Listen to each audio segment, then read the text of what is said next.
Hello my dear lovely class 12 students.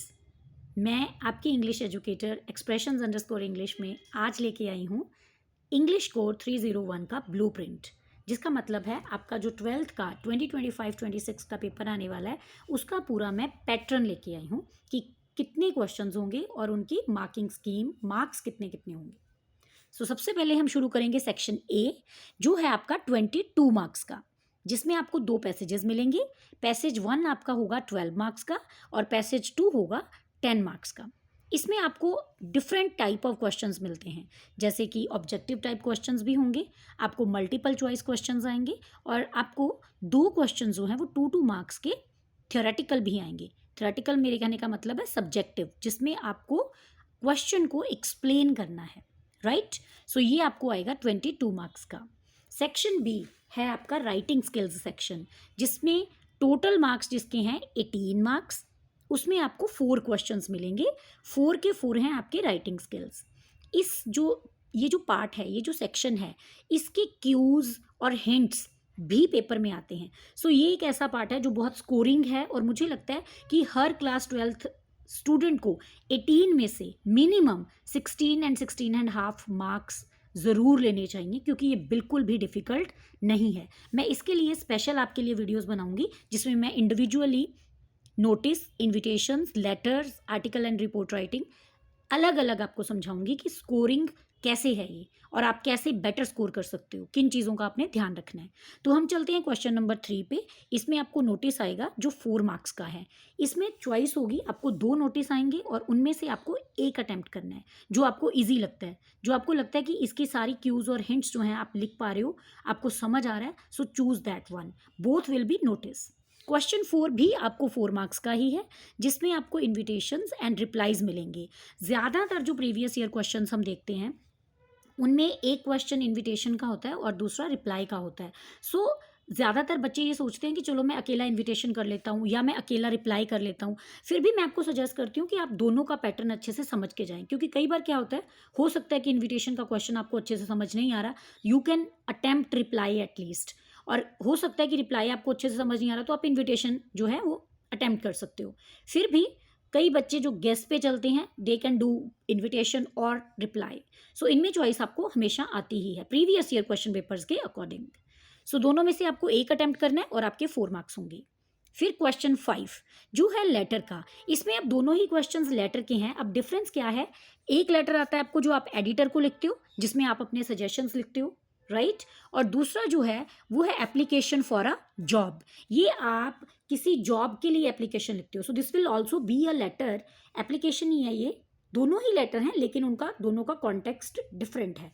Letter to editor और application for a job. अब इसमें होता क्या है, letter to editor I think so is quite easier than application for a job, because application for a job is a little bit time consuming. होता क्या है, इसमें आपको रेज्यूमे प्रॉपर बनाना पड़ता है, बायोडाटा प्रॉपर लिखना पड़ता है और बॉडी भी लिखनी पड़ती है। लेकिन लेटर टू एडिटर में आप क्या करते हो, सिर्फ बॉडी, मतलब only editor's letter will serve the job, right. फिर आप अकेला भी कर सकते हो। उसके बाद जो आपका है क्वेश्चन नंबर 6, वो है 5 का। क्वेश्चन 5 एंड क्वेश्चन 6 दोनों ही 5 मार्क्स के हैं। नोटिस और इन्विटेशन दोनों ही 4 मार्क्स के हैं, राइट। क्वेश्चन 6 में क्या है, एक तो आर्टिकल है और दूसरा है रिपोर्ट राइटिंग। अब आर्टिकल में क्या है, आर्टिकल में आपके आइडियाज ज़्यादा काम करते हैं, राइट, जिसमें आपको हिंट्स बकायदा फाइनल पेपर्स में मिलते हैं। बोर्ड हमेशा हिंट्स ज़रूर डालता है। Hints will help you a lot, I am telling you. आपने उसको एक्सपैंड करना है, उसको और ज़्यादा एक्सप्लेन करना है। आर्टिकल या रिपोर्ट राइटिंग, रिपोर्ट राइटिंग में आपको एक चीज़ का ज़रूर ध्यान रखना है कि ये आप हमेशा पास्ट टेंस में लिखोगे, ये आप प्रॉपर दिमाग में रखोगे, यही एक बेस्ट क्यू है इसका। और मुझे लगता है एक ट्रिक है रिपोर्ट राइटिंग की, आपको एक्सप्लेन करना है पूरे इंसिडेंट को, जो भी आपने देखा या कोई इवेंट आपने अटेंड किया, कोई फंक्शन आपने अटेंड किया, लेकिन ये बात ध्यान में रखनी है कि आपने उसको पास्ट टेंस में अटेम्प्ट करना है, because you are writing a report on that function और इवेंट। इसमें हम ज़्यादातर पैसिव वॉइस की यूज़ ज़्यादा होता है, वो मैं आपको इंडिविजुअली एक वीडियो बनाऊंगी जिसमें मैं आपको सारे इन चीज़ों के फॉर्मेट और इनकी जो हिंट्स हैं उसमें आपको हेल्प देने की कोशिश करूंगी। फिर हम चलते हैं हमारे सेक्शन सी पे, जो है लिटरेचर, जो सबसे ज़्यादा लेंथी भी होता है और स्कोरिंग भी है।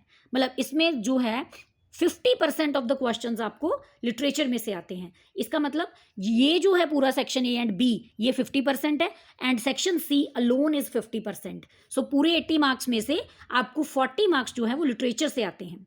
तो इसमें हमारे क्वेश्चंस कितने बनते हैं, 7 से लेके 13 तक बनते हैं। तो हमारा जो फर्स्ट क्वेश्चन है, मतलब जो हमारा 7th क्वेश्चन पेपर के अकॉर्डिंग है और लिटरेचर का जो पहला है वो है आरटीसी। ये है रेफरेंस टू कॉन्टेक्स्ट, जो आपको मिलता है फ्लेमिंगो में से। फ्लेमिंगो में अब दो चीज़ें हैं, एक तो पोइट्री और दूसरा प्रोज। सो जो क्वेश्चन 7 है वो आपको पोइट्री में से आएगा, जो है 6 मार्क्स का। मतलब इसमें आपको 6 क्वेश्चंस आएंगे और 1 मार्क ईच होगा जो आपने अटेम्प्ट करना है। इसमें आपको 2 वो स्टैंजाज देंगे, राइट। पोइट्री के 2 स्टैंजाज आएंगे जिसमें से आपको एक अटेम्प्ट करना है। उसके बाद आता है क्वेश्चन 8, जो है रेफरेंस टू कॉन्टेक्स्ट का सेम, लेकिन ये आता है आपको विस्टास बुक में से। अब आपको पता है कि जो विस्टास है वो पूरा प्रोज है। प्रोज का मतलब है कि सारे ही लेसन्स हैं, चैप्टर्स हैं। इसका जो स्कोर है, मतलब इसके जो मार्क्स हैं वो हैं 4 मार्क्स। सो आपको 4 क्वेश्चंस आएंगे और आपको 4 ही अटेम्प्ट करने हैं। इसमें भी आपको चॉइस आएगी, क्वेश्चन 8 में भी A and part B. Question 9 will once again be of RTC, ये आपको फ्लेमिंगो प्रोज से आएगा, इसमें भी 6 क्वेश्चंस आएंगे।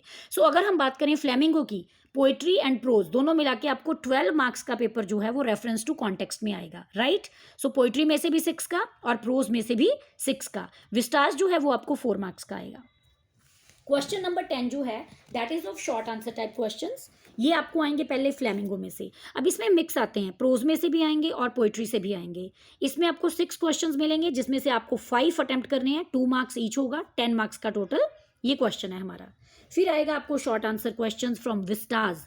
ये सारा ही प्रोज है, सारे ही लेसन्स चैप्टर्स हैं। इनमें से आपको 3 क्वेश्चंस आएंगे और आपको 2 अटेम्प्ट करने हैं। सो दोनों ही 2-2 मार्क्स के होंगे, तो टोटल 4 मार्क्स का पेपर आया आपको शॉर्ट आंसर टाइप क्वेश्चंस में। फिर आएगा क्वेश्चन नंबर 12, जो है लॉन्ग आंसर टाइप क्वेश्चन, जो आपको फ्लेमिंगो में से आएगा। प्रोज और पोइट्री दोनों में से आ सकता है। 2 क्वेश्चंस आपको आएंगे, दोनों में से एक आपको अटेम्प्ट करना है और वो होगा 5 मार्क्स का question. Similarly from Vistas also you will get a long answer type question. इसमें भी चॉइस आएगी और आपने एक क्वेश्चन अटेम्प्ट करना है और वो होगा आपका 5 मार्क्स का। So this is your blueprint, your pattern for class 12th board exam, right? तो आपको ध्यान रखना है कि कैसे आपको इसको अटेम्प्ट करना है। अब आपको पता है कि आपने सेक्शंस का ध्यान रखना है। पहले आप कोई भी सेक्शन अटेम्प्ट कर सकते हो, लेकिन ये ध्यान रखना है कि क्वेश्चन अगर सी स्टार्ट किया तो सारे क्वेश्चंस आप पहले सी का ऑर्डर कंप्लीट करें, इसी सीक्वेंस में करें and then go to any other section which you want. मेरे according as a teacher what I think, सबसे पहले आपको सेक्शन सी करना चाहिए जो 40 मार्क्स का है। 50% of the paper comes from literature. So आपको पहले जो वेटेज इसको देनी चाहिए। यूजुअली होता क्या है कि स्टूडेंट्स पहला 1.5 घंटा पैसेजेस में ही वेस्ट कर देते हैं, जिसके चलते उनका ये जो पार्ट है जो उनको बहुत अच्छे से आता है वो रह जाता है। सो मेरा जो सजेशन है सभी बच्चों को वो ये है कि सेक्शन सी आप पहले शुरू करें, कंप्लीट करें in time and then you go to section B and after that you go to section A. और आप ये भी कर सकते हो कि पहले आप सेक्शन बी शुरू करो, उसके बाद C and then you come to section A. अब मैं उन बच्चों की बात कर रही हूँ जिनको पेपर कंप्लीट करने में दिक्कत आती है। अब जो बच्चे ऑलरेडी बहुत ज़्यादा प्रैक्टिस कर चुके हैं, रिटन प्रैक्टिस, और जो अच्छे से पेपर अटेम्प्ट कर सकते हैं, they can follow any order, they can follow any sequence. वो सेक्शन ए से शुरू कर सकते हैं, then B and C similar order में चल सकते हैं एज दे वांट। बट जिन बच्चों को लेंदी लगता है इंग्लिश का पेपर और जिनको लगता है कि उनकी स्पीड उतनी ज़्यादा तेज़ नहीं है, उनको मैं ये सजेस्ट करूंगी कि the part which you have prepared properly, जो 50% आपको पेपर है वो लिटरेचर से आ रहा है, 40 मार्क्स का पेपर, सबसे पहले आप सेक्शन सी कंप्लीट करें and then you go to B और A. This is my suggestion to the students who face problem in completion of the paper. So thank you so much for listening to me. मुझे लगता है ये जो video है आपको बहुत help करेगी। इसके बाद मैं आपको नेक्स्ट वीडियोस लेके आऊँगी जिसमें मैं इंडिविजुअली आपको सारा राइटिंग स्किल समझाऊंगी। मैं बताऊंगी क्या इंपॉर्टेंट है और कैसे आप इसमें स्कोर अच्छे से कर सकते हो। फिर मैं आपके पास और आपके लिए वीडियोस लेके आने वाली हूँ जो सेक्शन सी के लिए लेके आऊँगी, जिसमें मैं आपको कंपैरेटिव क्वेश्चंस, एनालिटिकल क्वेश्चन समझाऊंगी कि कैसे लिटरेचर से आपको क्वेश्चंस आ सकते हैं। मैं आपके लिए पोएटिक डिवाइसेस की वीडियो भी लेके आऊँगी। Thank you so much for listening और इसका अच्छे से ध्यान रखना, फॉलो करना अच्छे से जो टिप्स मैंने आपको दी हैं। Bye bye, God bless you, best of luck.